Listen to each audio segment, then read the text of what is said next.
أعوذ بالله من الشيطان الرجيم بسم الله الرحمن الرحيم الحمد لله رب العالمين وصلى الله على سيدنا محمد وآله الطاهرين.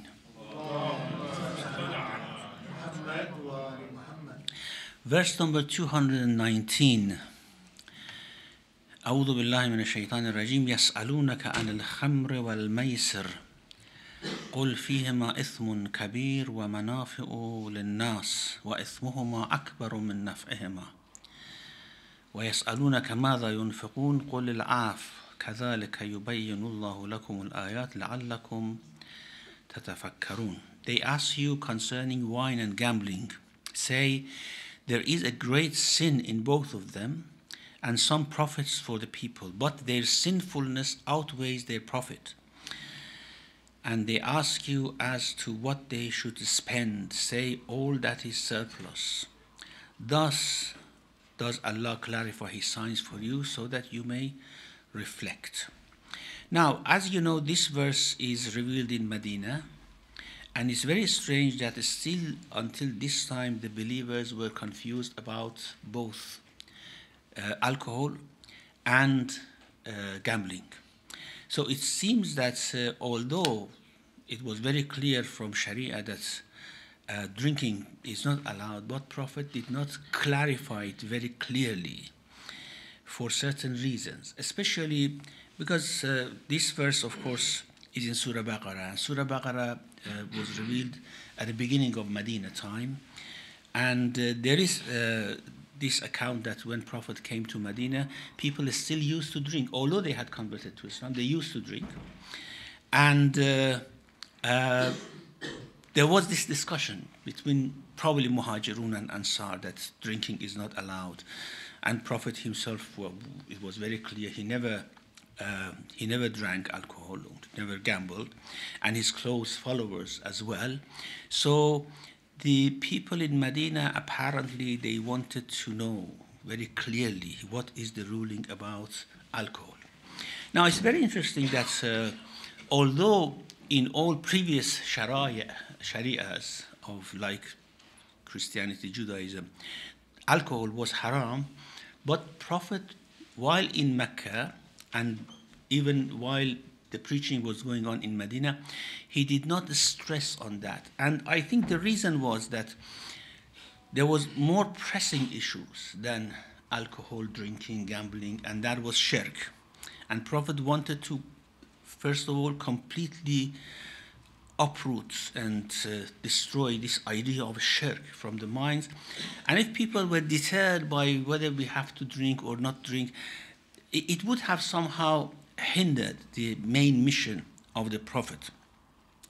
However, the idea of this sort of prohibition was there right from the beginning in Mecca.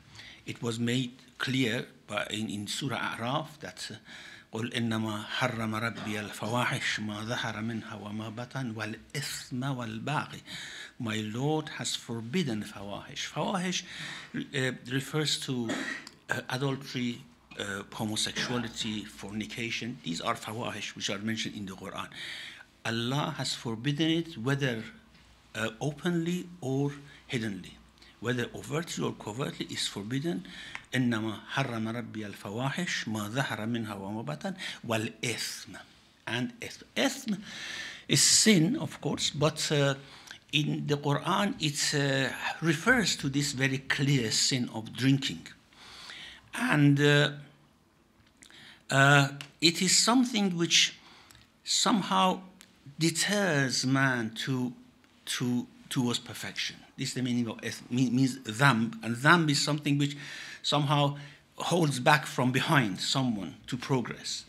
And ithm has almost the same meaning. So in Mecca it was revealed that ithm is forbidden. However, the argument was whether drinking alcohol was ithm, was not ithm, things like this. And that is why the question comes in Medina. As I said, it's very strange that in Medina people are asking about the prohibition of alcohol. يَسْأَلُونَكَ عَنِ الْخَمْرِ وَالْمَيْسِرِ. They ask you about alcohol and gambling. Khamr is, in lugha, literally it means to cover. And that's why, for example, the scarf of ladies is called khimar. And khamar al-ina means covered the container.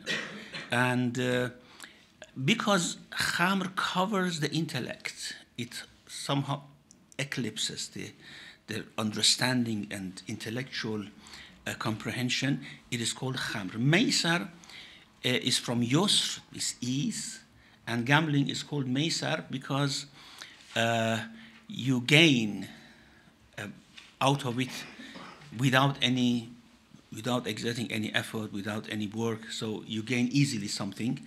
And of course, this was the idea of people. Certainly, the people who lose are more than the people who gain something. They lose easily, they gain easily. It was called Maysar. The gambler was called Yasir, someone who very easily attains something. So, يسألونك عن الخمر والميسر قل فيهما إثم كبير. Now, إثم كبير, as we have heard in Surah A'raf in Mecca, it was very clearly laid out that Allah has forbidden ithm, anything which contains ithm. And now here he says there is ithmun kabir in khamr and maysir, in gambling and in drinking, wa manafi'u linnas, and of course there are benefits. Now, why people were in two minds about it? Because of the benefits, of course. I mean, if you think about it nowadays, the benefits, of course, many people are actually earning their bread out of the industry, the alcohol industry, isn't it? Wines and such things, vineyards, and then the processing and selling. There's manafi. And if today someone wants really to forbid this in the West especially, many industries would collapse, isn't it? So there are manafi. But the other manaf is that it's somehow relaxing. Those of you who have drank, you know, but I don't know. It's somehow relaxing. It's a bit energizing. There are some manaf. However, Allah says, conceding to these manaf, conceding to these benefits, but ismuhuma akbar, the sin, the way they deter you from your perfection is bigger and greater. وَإِثْمُهُمَا أَكْبَرُ مِنْ نَفْعِهِمَا. Now here we understand a couple of things, very important things. The first thing is that Allah subhanahu wa ta'ala, although has legislated things and we have to obey without question, without questioning him, but he wants us to understand the philosophy behind his legislations. And he says that I understand, I accept, there are benefits, you understand that there are benefits in it, but I tell you the hindrance that it creates for your perfection, path towards perfection, is bigger. So, however, the point is that still here Allah doesn't say avoid it. Doesn't say avoid it. He says they ask you about khamr and maysir, just tell them that there are manafi, but there is big sin in them, and the sin is greater than the benefits, the profits. That's all. That's why after the revelation of this verse, still there were some sort of discussion among the companions whether, although when we say companions, not those very committed companions of the Prophet, as some myths have actually tried to tell us, and accusing some of those companions who never ever in their lives drank alcohol, saying that they were still in two minds, they didn't know whether it is still haram or not. I just mentioned one fabricated hadith, absolutely fabricated hadith here, which unfortunately is mentioned in Tafsir al-Alusi, in Ruh al-Ma'ani. And he says, في بعض الروايات. Now, he himself knows that this is not a correct thing. And just because there is accusation against Imam Ali here, they rush to bring it forward. Sometimes those who have this attitude against Imam Ali. He says that the riwayah says, إن رسول الله صلى الله عليه وآله وسلم قدم المدينة وهم يشربون الخمر ويأكلون الميسر. When he arrived in Medina, the Prophet, they were drinking alcohol and they were gambling. And they asked him about it. Allah revealed this verse, that يسألونك عن الخمر والميسر قل فيهما إثم كبير ومنافع للناس فكانوا يشربون الخمر but فقال قوم ما حرما. They said, well, Allah hasn't forbidden it. He said, just, it's up to you. There is sin in it. Now, how a mu'min, how a believer says that there is sin but Allah has not forbidden it? They said, okay, Allah has not forbidden it yet, when we can continue drinking. فَكَانُوا يَشْرَبُونَ الْخَمْرَ Until Abdul Rahman ibn Auf invited some of the companions to his house and brought them alcohol, wine to drink. فَشَرَبُوا They drank until they were drunk, and the time of Salatul Maghrib came. And they asked Ali to lead the Salat. Ali alayhi salam to lead the Salat. Now, Ali alayhi salam at this time was 23, 24 years old, isn't it? And he started to recite قُلْ يَا أَيُّهَا الْكَافِرُونَ لَا أَعْبُدُ مَا تَعْبُدُونَ. But because he was drunk, he said قُلْ يَا أَيُّهَا الْكَافِرُونَ أَعْبُدُ مَا تَعْبُدُونَ. I worship what you worship. And after this, the verse was revealed that يَا أَيُّهَا الَّذِينَ آمَنُوا لَا تَقْرَبُوا الصَّلَاةَ وَأَنْتُمْ سُكَارَى. Do not drink, do not pray while you are drunk. And then still the people said it's only haram when we want to pray. And they continued until the final verse was revealed that إنما الخمر والميسر والأنصاب والأزلام رجس من عمل الشيطان. Now this hadith is certainly fabricated. It's Imam Ali, who was in the house of Prophet right from the beginning. Prophet actually, peace be on him, taught him all the adab, all the manners. And as he himself says, I was just following the footpaths of Prophet everywhere he went. Now they make him the sort of a scapegoat for somehow justifying the behavior of some of the companions of the Prophet who still after this verse were drinking. And this is, of course, a great crime if someone wants to do that. However, this is not only for the companions. People who wanted to drink, they were always justifying. They said that no categorical prohibition about wine, about alcohol, is revealed in the Quran. Allah just says, for example, اجتنبوه, keep away from it. Doesn't say it's haram. You know, it's just like nowadays we say, for example, where is the ayah about hijab in the Quran? Oh, there are all these ayahs. No, Allah doesn't clearly say it. When we don't want to accept something, we just say Allah doesn't clearly say it. And that's why even at the time of Imam Musa al-Kazim alayhi salam, still the caliph and the people in the court who used to drink wine, drink alcohol, they asked Imam al-Kazim alayhi salam, where is the clear prohibition of wine in the Quran? Tell us. Doesn't this ring a bell in your mind, isn't it? I mean, if we don't like something, we just want to say, where is the clear sign about it? Here, Ali ibn Yaqtin mentions that Sa'al al-Mahdi, this was the Mahdi, the son of the second or the third Abbasid Caliph, son of Abu Ja'far al-Mansur, asked Abu al-Hasan Imam al-Kazim alayhi salam, an al-khamr, hal hiya muharramatun fi kitab Allah ta'ala? Is alcohol prohibited in the book? Of course, in Sunnah, everyone knew that it was forbidden. There were many, many ahadiths from the Prophet. But again, when people want to find the leeway, they say, okay, this is hadith. Where is the clear sign from the Quran? Is it prohibited in the Quran? فإن الناس إنما يعرفون النهي عنها ولا يعرفون التحريم. People say, yes, Allah has told us to avoid it, just as a makruh thing, or because it's not very desired. ولا يعرفون التحريم, but they say there is no prohibition. Allah just says فاجتنبوه, keep away from it. فقال له أبو الحسن عليه السلام بل هي محرمة في كتاب الله يا أمير المؤمنين. Yes, أمير المؤمنين is the caliph. Yes, it is in Kitabullah, because Allah says in Surah Araf, and this argument is very clear, that Imam Ali, who was following the Quran very clearly, he was actually a man of the Quran. How is it possible that he is still in Medina drink alcohol?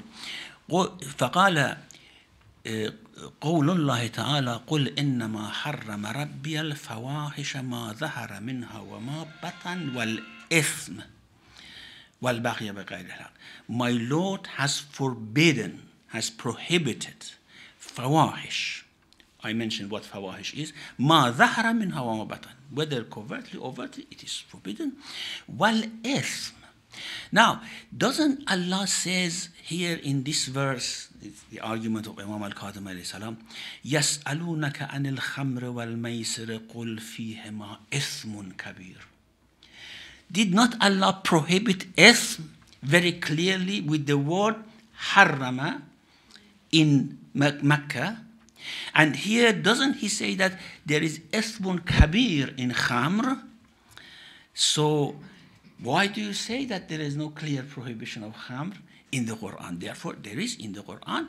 And when he mentioned this, فَأَمَّا الْإِثْمِ فِي كِتَابِ اللَّهِ فَهِيَ الْخَمْرُ وَالْمَيْسَرُ وَإِثْمُهُمَا أَكْبَرُ كَمَا قال الله تعالى. فقال المهدي يا علي ibn Yaqtin. You know, Ali ibn Yaqtin was one of the close companions of Imam al-Qadim alayhi salam, but he was in Taqiyya. He was in the court, he was a minister, and no one knew that he was Shia. Of course, I mean, they had some sort of understanding, some feeling that he was, but he was in strong taqiyya. He never allowed anyone to know that. فقال المهدي يا علي بن يقطين هذا فتوى هاشمية. This fatwa comes from Banu Hashim. We didn't have any faqih who in such a strong and clear way tell us that yes, it is haram because of the Quran. قلت له صدقت والله يا أمير المؤمنين. I said, يا أمير المؤمنين, you are right. الحمد لله الذي لم يخرج هذا العلم منكم أهل البيت. And now he couldn't stop saying, Ali ibn Yaqtin, that I praise God that this knowledge has not come out of your house. You have this knowledge of the Quran. He says, فوالله ما صبر المهدي أن قال لي صدقت يا رافزي. Here, because he couldn't stop himself saying this, Mahdi said, yes, you are a Rafizi, you are right. And this knowledge is in this house. The knowledge of the Quran is in this house. Now, when we look at the sequence of the verses which were revealed with regards to alcohol, in the first place, we have this verse in Mecca, in Surah A'raf, which was revealed at the beginning in Mecca. قُلْ إِنَّمَا حَرَّمَ رَبِّيَ الْفَوَاحِشَ مَا ظَهَرَ مِنْهَا وَمَا بَطَنَ وَالْإِثْمَ وَالْبَغْيَ بَغَيْرِ الْحَقِّ. These three things very clearly. Fawahish, then ithm, whatever is included in it, and baghi, transgression without justification. Then also we had this verse in Surah Nahl, وَمِنْ ثَمَرَاتِ النَّخِيلِ وَالْأَعْنَابِ تَتَّخِذُونَ مِنْهُ سَكَرًا وَرِزْقًا حَسَنًا. And Allah has created you vineyards that you take the benefits of it, and you take sakar from it. Sakar is, of course, alcohol. What makes you drunk, lose your mind. And وَرِزْقًا حَسَنًا, and a good rizq. So Allah is actually putting sakar, which is alcohol, in opposition to rizqun hasan. It means that sakar is not a good rizq for you. Then we had this in Surah Nisa, يا أيها الذين آمنوا لا تقربوا الصلاة وأنتم سكارى حتى تعلموا ما تقولون. So, as still some people were drinking. As I said, Prophet didn't want to be very harsh at the beginning because, I mean, the whole idea of fighting against shirk, if people thought that, okay, we shouldn't drink while we believe in Islam, they would have left it. So he waited for them to come to Islam, to be firm in their faith, and then the categorical injunction about khamr comes down. And then came يَسْأَلُونَكَ عَنِ الْخَمْرِ وَالْمَيْسِرِ قُلْ فِيهِمَا إِثْمٌ كَبِيرٌ وَمَنَافِعُ لِلنَّاسِ. And still people were saying that, no, this still doesn't say that it is very clear. It is not still very clear that it is forbidden until we have this verse in Surah Ma'idah. And you know, Surah Ma'idah was one of the latest surahs revealed. It shows that companions of the Prophet, as we think, were not actually following his model very, very closely. Everyone knew that Prophet detested this practice. Everyone knew that Prophet never ever drank wine and never ever allowed his close relatives and close associates to drink wine, but still they were not following. Now, what does this tell us? What is it about the whole mindset of people? They were following the Prophet, but not the way we think that whatever Prophet did, they were very sort of ardent to follow it very closely. As this example of wine tells us, that at the end, I mean, in Medina, they asked again and said, قُلْ فِيهِمَا إِثْمٌ كَبِيرٌ. They were still continuing to drink until at the end of the sort of Medina period, when Surah Ma'idah was revealed. يَا أَيُّهَا الَّذِينَ آمَنُوا إِنَّمَا الْخَمْرُ وَالْمَيْسِرُ وَالْأَنْصَابُ وَالْأَزْلَامُ رِجْسٌ. They are, rijs means they are filth, are filthy, they are evil. Wine, and gambling, ansab, to actually sacrifice for the idols, and azlam is another type of gambling that they used to do. Rijsun min amal al-shaytan fajtanibuh. Keep away from it. لَعَلَّكُمْ تُفْلِحُونَ إِنَّمَا يُرِيدُ الشَّيْطَانُ أَنْ يُوقِعَ بَيْنَكُمُ الْعَدَاوَةَ وَالْبَغْضَاءَ فِي الْخَمْرِ وَالْمَيْسِرِ وَيَصُدَّكُمْ عَنْ ذِكْرِ اللَّهِ يَصُدَّكُمْ عَنْ ذِكْرِ اللَّهِ وَعَنِ الصَّلَاةِ فَهَلْ أَنْتُمْ مُنْتَهُونَ. Allah, Shaitan desires to create animosity and hatred between you through khamr and maysar, and stop you from dhikrullah wa from salat. Do you desist? Now, it's very interesting. At the time of Mahdi, still he says that, at the Abbasid Caliph, still he says that, well, there is no clear prohibition in the Quran. If they don't want to accept something, they can twist. I mean, we can twist terms a little bit so that it means what we desire rather than what is intended in the Quran. There is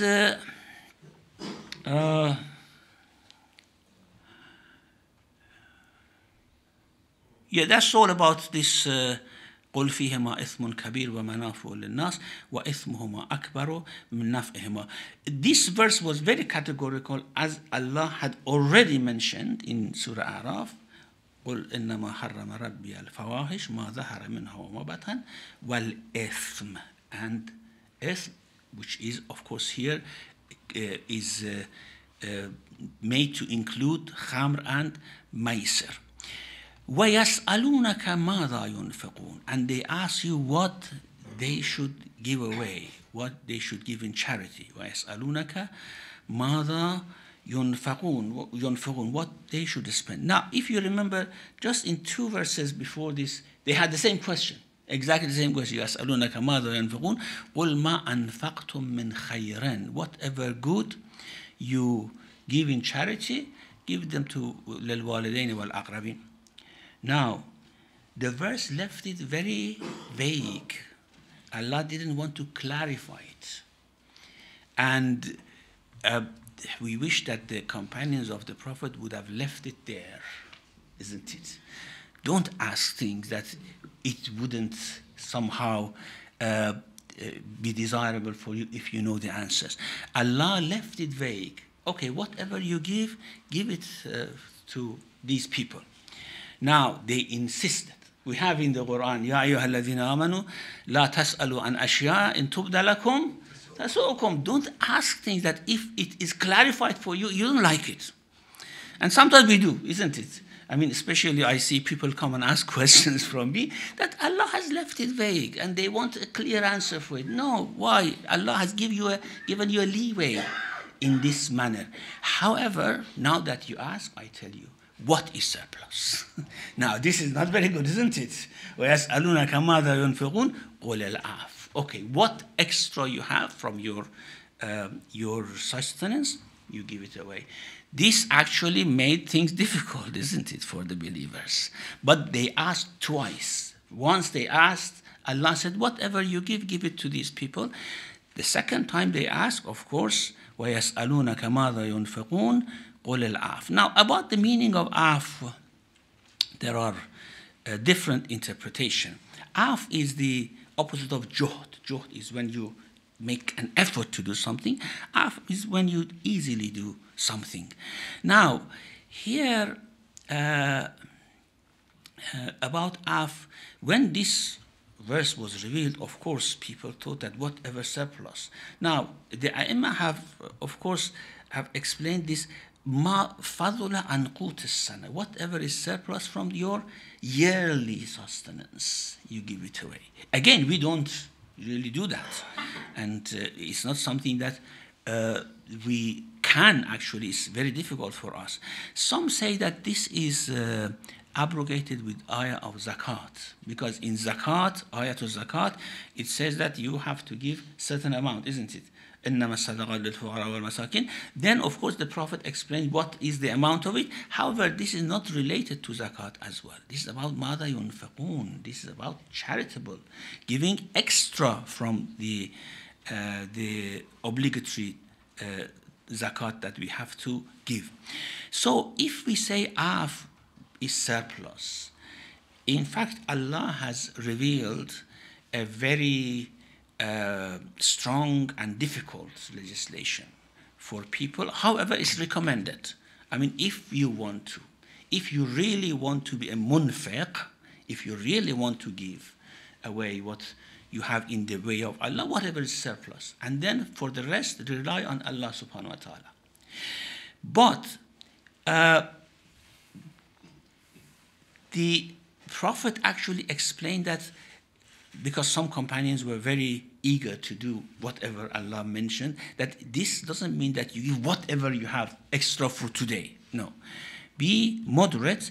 And there's a hadith from the Prophet who said that يَأْتِ أَحَدُكُمْ بِمَالِهِ كُلِّهِ يَتَصَدَّقُ بِهِ. Some of you come bringing all their wealth and give it in charity. وَيَجْلِسُ يَتَكَفَّفُ النَّاسِ. And then they have to beg people for their own sustenance.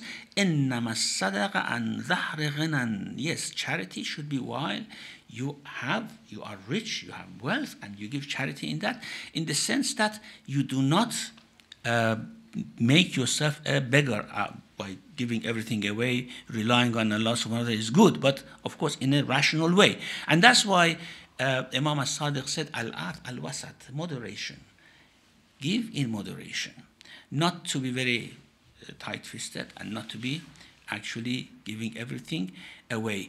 كَذَلِكَ يُبَيِّنُ اللَّهُ لَكُمُ الْآيَاتِ. Now that you wanted to know really what is the limit of charity, مَاذَا يُنْفِقُونَ, Allah in this way clarifies for you His signs. Now, it may refer all to khamr and maysar and nafaqa and things like that, but more probably it refers to about what is about the question of sadaqah.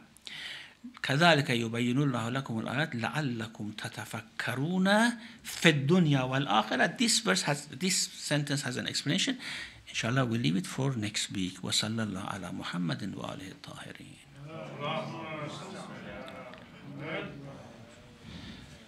Thank you very much indeed, Sheikh. So, brothers and sisters, we have about 10-15 minutes to clarify any points or further discussion. Any brothers?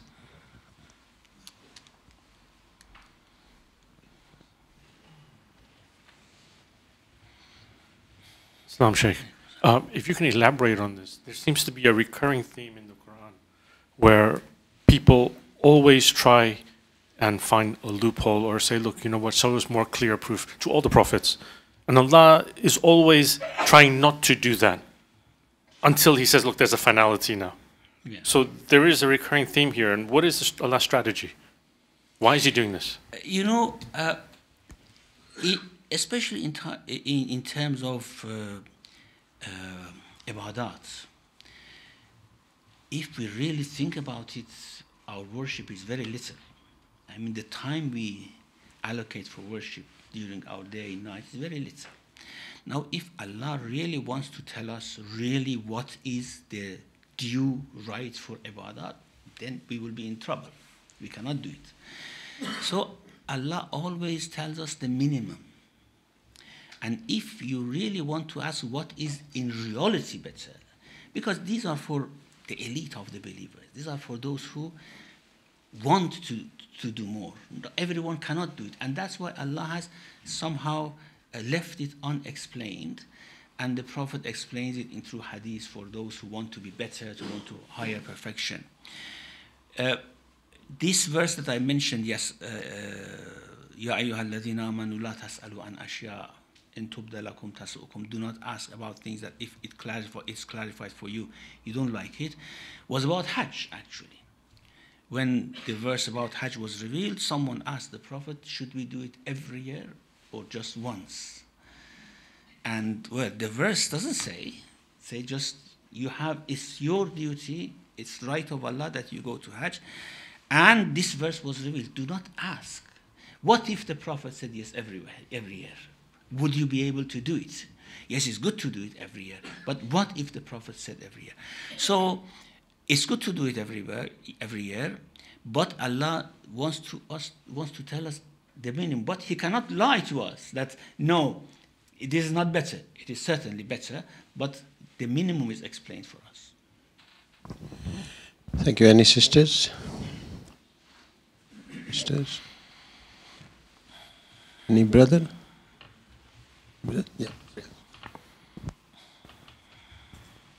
Assalamu alaikum, Sheikh. Thank you very much for your lecture. Sheikh, just three quite specific questions regarding the beginning of this verse. So I know that our discussion has been around alcohol, but does this extend to all intoxicants, drugs, medicines that might actually make you lose your sense of consciousness to the extent that you cannot make a rational decision?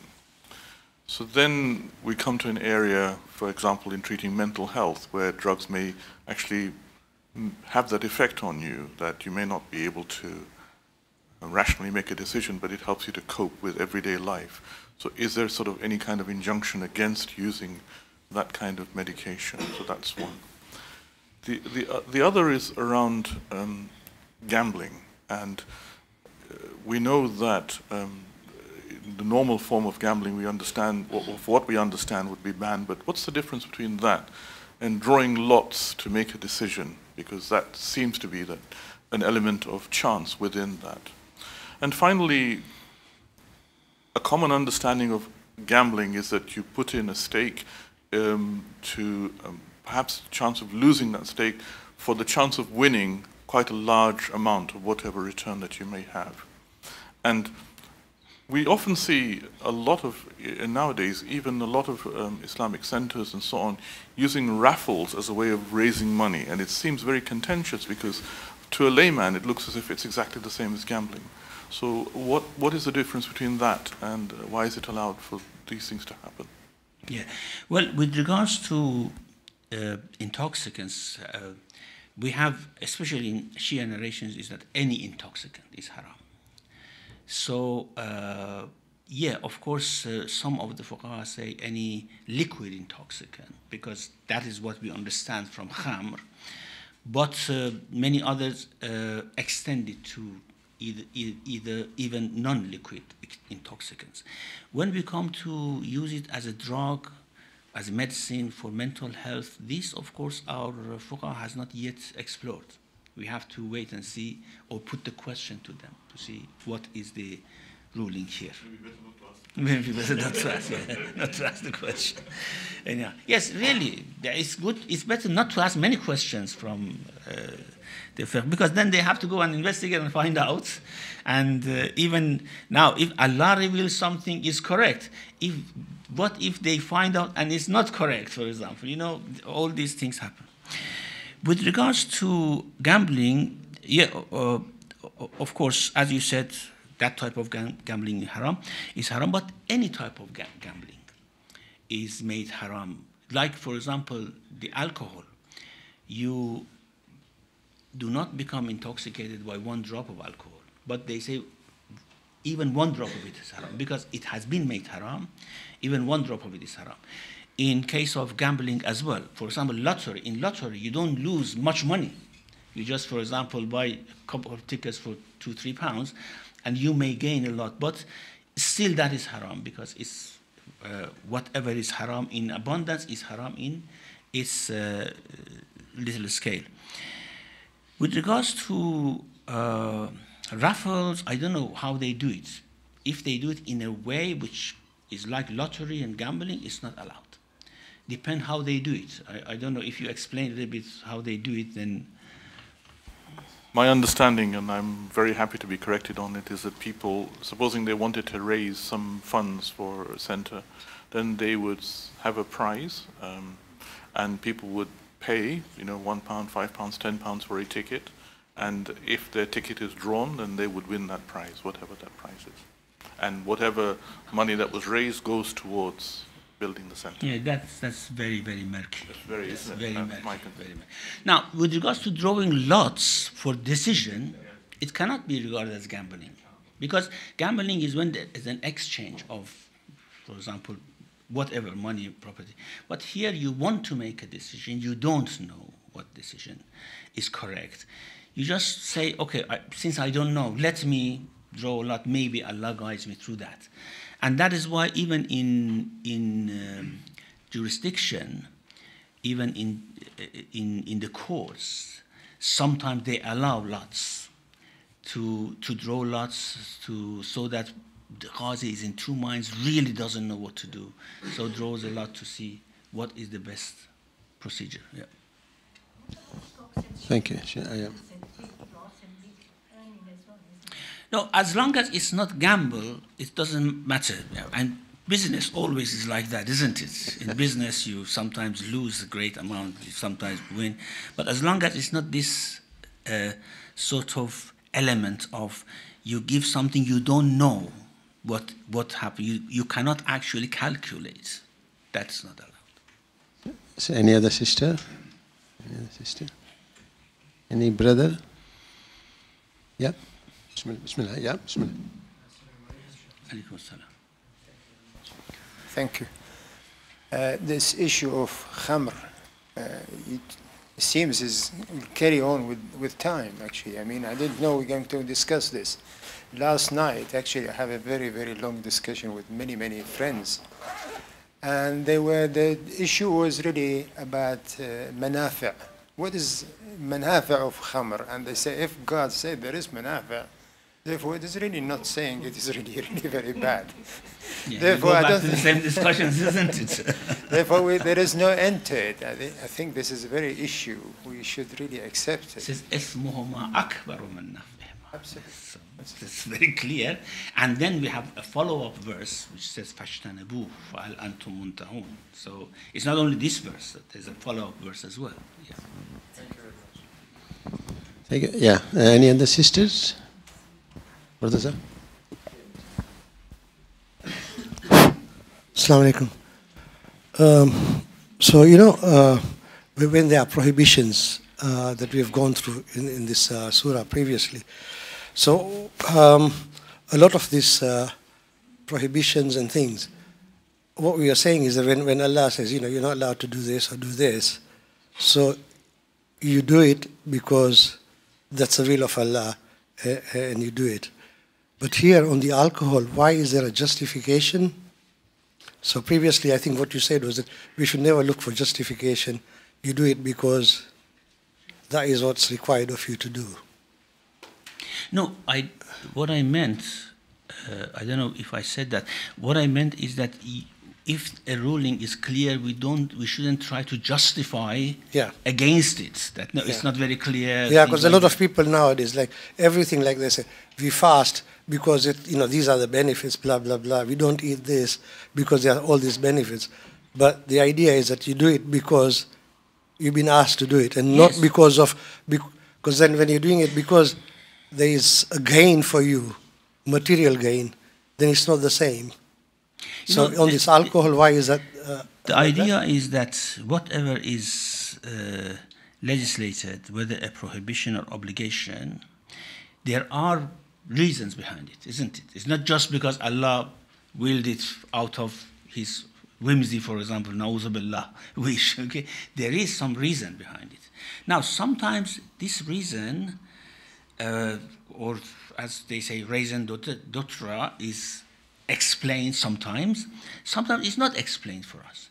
Here in Khamr and Maisar is explained that, okay, there are sins, there are manafi, and in other places it's explained. For example, in Hajj, you say, لَيَشْهَدُوا مَنَافِعَ لَهُمْ, they should come here to witness, to be present for benefits which is ready for them there. Sometimes these benefits or these reasons are explained, sometimes they are not explained. That's why we say that whether it's explained or not, we follow it because it's injunction of Allah subhanahu wa ta'ala. But it doesn't mean that there is no justification for them.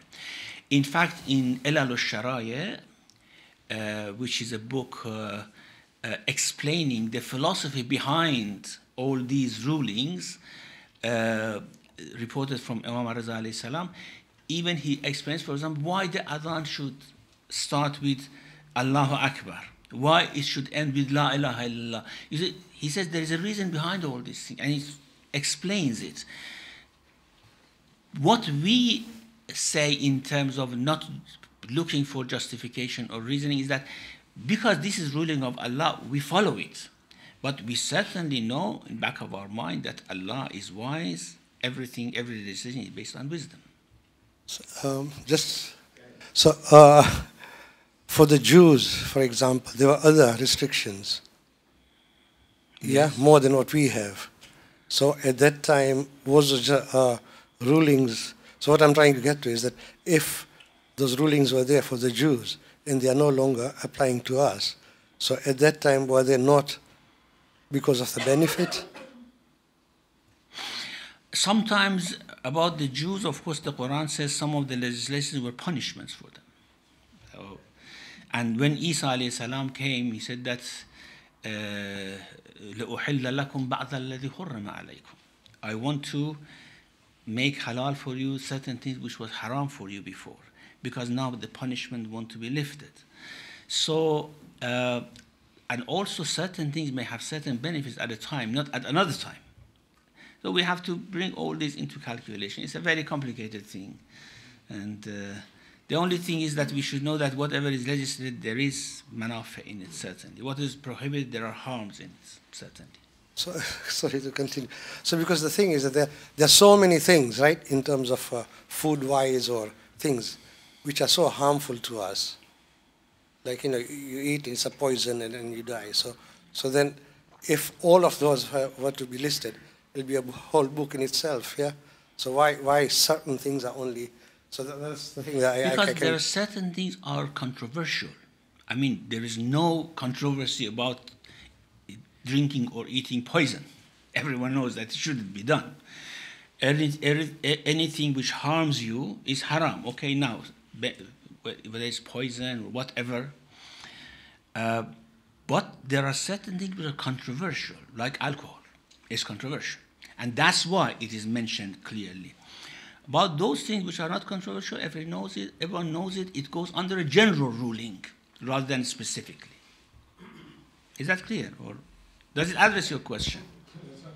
Because there are things which are similar to, not necessarily alcohol, but other things which are prohibited, which have got other side effects or whatever. like what Riaz was saying about the drugs. So where do we categorize and put them? Or should we be drawing parallels? As I said, any intoxicant is included in that. But again, say for example, an intoxicant like smoking is again controversial, isn't it? Whether the benefits outlay the harms or not, and then because there's no explicit thing mentioned about it in the Quran or in Hadith, because no one spoke at that time. So now we have to do ijtihad about it, and the ijtihad still says that it's allowed. It doesn't matter. So like that. Okay, any sisters? No, Azrael?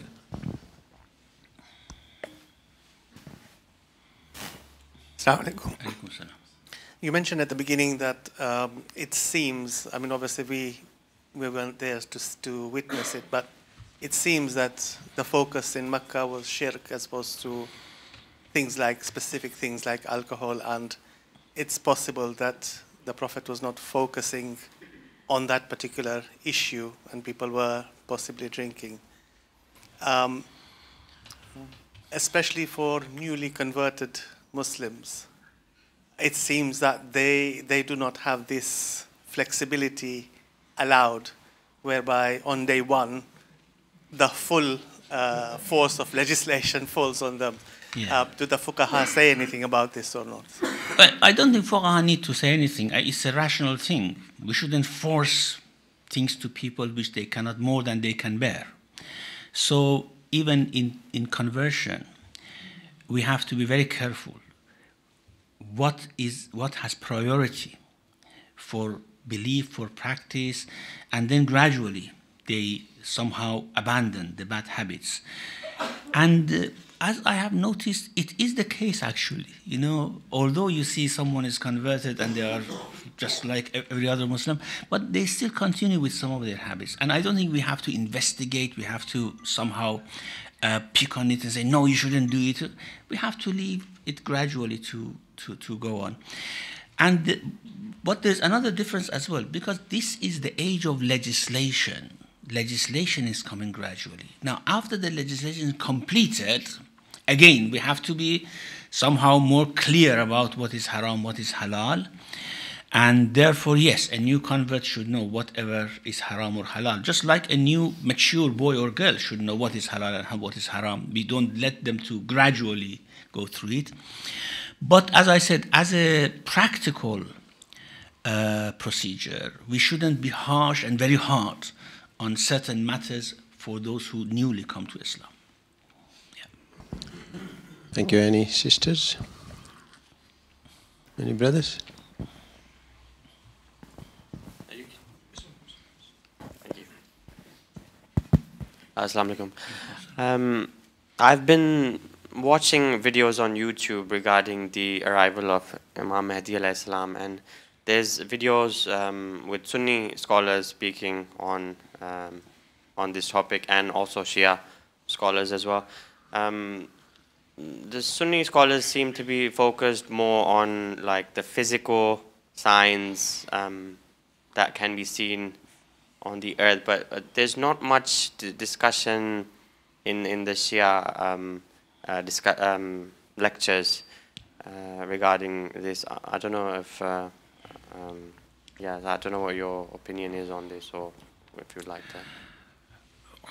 Well, sometimes these discussions are not very are not conducive to much benefit. I mean, we know what are the signs before his coming or things like that, and that's why I don't think many people would somehow focus on these issues.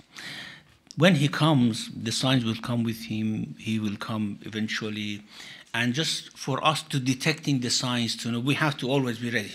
Just like ready for death, we have to always be ready for death. We have to always be ready for coming up Imam al-Mahdi alayhi salam.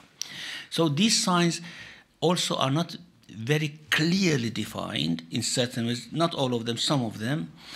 And therefore, we can somehow explain them, explain different things to be one of those signs. So personally, I don't think discussing very deeply about those signs would lead us to anything. What we have to do more is to see what Imam Mahdi alayhi salam will bring when he comes and prepare for that, rather than looking for the signs of Imam Mahdi and things like that. That's why probably, yeah. Any sister? Any brother? Assalamu alaikum, Shaykh. Interesting discussion. If I can just have a word about politics. And in the same way, when you go for Eid Namaz and it says Bahimatul An'am, and then you think, what are the vegetarians thinking at this time? You see, so if there was an edict to say you must eat meat to become a Muslim, that would be a problem, right? So in the same way, so at that time, these people existed as well, who never had meat, or maybe a particular form of government is another point. Is where you have a monarchy system, you have a communist system, you have a capitalist system now. So Islam has not prohibited, because this is a discussion I was having with the Labour Party, and I said, how much influence do you think that the Muslims should get involved or not? Believe me, when I was involved 10 years ago, I knocked on a Muslim's door, and this was a Shia, and he goes to me, I'm not voting. It's only voting when the 12th Imam comes. Before that, I don't vote for anybody. So we do have that mentality, but with a pinch of salt, can I say that it's a good thing that in the Quran, although it mentions about slavery, what your right hands possess and things like that, but I'm actually very happy that it doesn't say that the monarchical system is the right one for Islam. Because it's amazing how it actually works in our favor, because we could be supporting communists one day, and we could be supporting the capitalists one day when we're rich. So, you know, I think it's very important not to ask too many questions. Thank you so much. Thank you. Thank you. Thank you. Any other sisters? You know, in elections brothers? in Iran, Yep. one of the people who gets a high vote is Imam Mahdi. Many people cast their votes Imam Mahdi. So, yeah. So, yeah.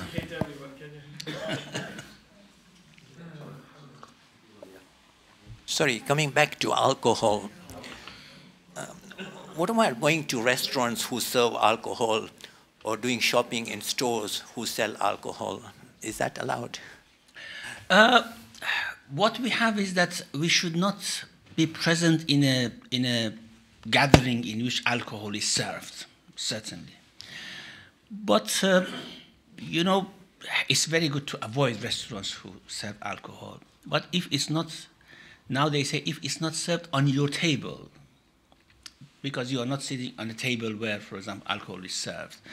But certainly this should be for very, very extreme cases when there is no choice. We want to go to such a restaurant, or for example, we are invited by some people who are not Muslims, and the alcohol is served in that restaurant. But especially we have to be very careful not to sit on a table where alcohol is served. This has been one of the most contentious issues when we have these Iranian delegates go for other countries. You know, once the official dinner for Iranian president was cancelled by president of another country because of alcohol.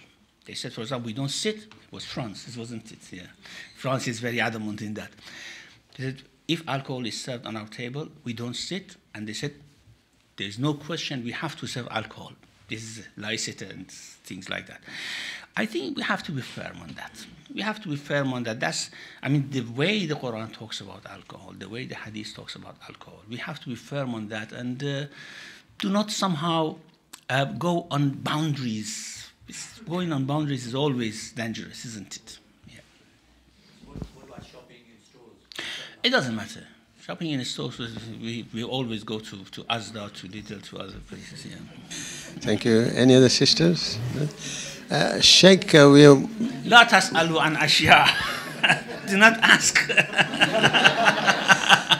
Sheikh, we have been concentrating mainly on the haram side of the alcohol and wine. Now, how does the najasat of it fit into? Does it come from fiqh only, or it also. Najasa is a completely different thing. No, but how does it? Which are haram but not najis, and many things. No, I know, but how does alcohol become najis? Is it based on the fiqh or on from the Quran or how? Yes, it's based on hadith. It's based on hadith and also that verse which says khamru wal maisar rejisun min amalish. Some take that to be najis, but that doesn't imply that.